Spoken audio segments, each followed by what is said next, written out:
I was living in Los Angeles at the time, and I remember my friend Michael calling at like 7 in the morning, screaming over the answering machine, wake up, we're under siege. And I reached for the remote control and it like slipped through my hands, and I was trying so hard to turn on the TV, it felt like it took an hour. And just watching in horror, thinking this cannot be real. It cannot be real. This has to be a movie.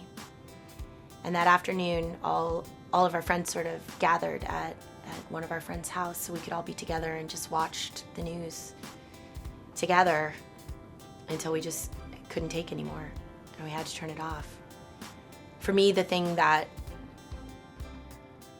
well, there's not a part that's the most devastating, it's all just devastating, but one of the things I will never forget is watching the people jump. Thinking two things: how horrible it must be inside, that jumping is the better option, and also thinking how amazing that in the midst of this, when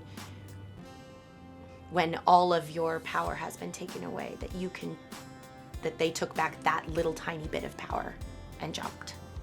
And I was torn, thinking how brave and amazing that was, and how awful and tragic it is. It's been 10 years and it's still, it's still right at the surface.